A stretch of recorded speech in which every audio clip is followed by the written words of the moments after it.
आगे माय कते ठंडा लागे छै। ठंडीए में कोढ़िया के पंजाब जायल होलै। ओहो ठंडी में भैया घर में नहीं छै, एलिए भैया गरिया रहल छै। अच्छा लगबै छै।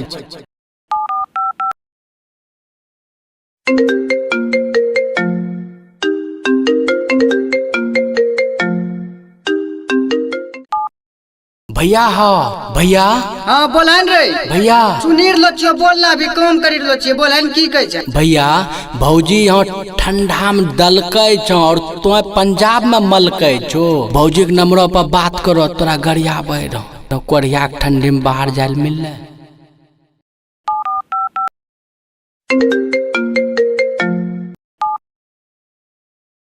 हाँ हेलो नुनू के मम्मी, की हाल समाचार छै? ठीक छै ने? देखे छियो बड्डी घरों में गरम रहे छो। आहे तोरे लेली न हमें परदेश खटी रहलो छिए है। तोरे लिपस्टिक पाउडर ऐनो टिकली लियन है आ तो हमरा गरिया रहलो छो। अगला महीना तोरा कम्बल भेजने न छियो है। खा जो कद्दू रंग दिन जाय छो, बुझै छो एतने टा दुनिया छै।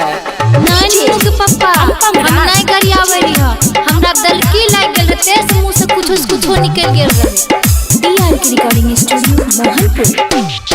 चल गेल हो पंजाब तसैया कटैले मंडी में। चल गेल हो पंजाब तसैया कटैले मंडी में। तोरा बिना के ना कटतै हमर रात ठंडी में। तोरा बिना के ना कटतै हमर रात ठंडी में।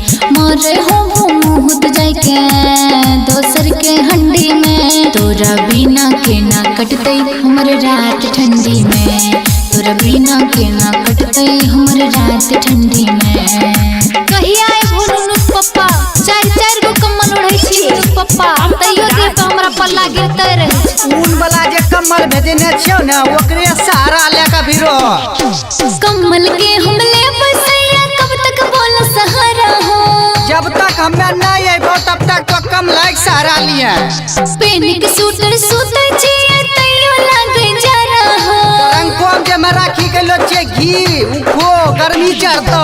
कम्बल के हम लेबै कब तक तोहे बोल सहारा हो? पेन के सूटर सुतै छिए तैयो लागे जरा हो। तोहर वाला गर्मी सैया नहीं मिलै बंडी में। तोहर वाला गर्मी सैया नहीं मिलै बंडी में। तोरा बिना के ना कटतै हमर रात ठंडी में। तोरा बिना के ना कटतै हमर रात ठंडी में। नुनू पप्पा तोरा तनियो गो दया माया लागे छै हमरा पर? केना हमरा ठंडी में समय कटै छै? दया माया नुनू मां हमरा खूब आबै छै। तोरा में फोटो देखि के समय काटे छै। भोले पैसा कम कमाई हो चली अब घरे हो। पैसा कम कमेबे मुर्गा के लेग पीस के नो चाबो। साहिल नहीं छ तोरा ममता माही के फिकर हो। बिना फिकिर हर सोलो सिंगार तोरा शोभै छौ ग। भोले पैसा कम कमाई हो चली अब घरे हो। साहिल नहीं छ तोरा ममता माही के फिकर हो। लागे नहीं छ दमरल रंदिर अब तोरा डंडी में। लागे नहीं छ दमरल रंदिर अब तोरा डंडी में। तोरा बिना के ना कटतै हमर रात ठंडी में। तोरा बिना के ना कटतै हमर रात ठंडी में। फोन रख कम्बे दे बढ़िया से, आ बढ़िया से रहो। हिन्ने हुन्ने नहीं मुंह मारिया। नहीं बोनू पप्पा त कान खोल के सुन ले। हमरा पैसा भेजी दे, हम 10 किलो चेला किनबे घूरा तपेले।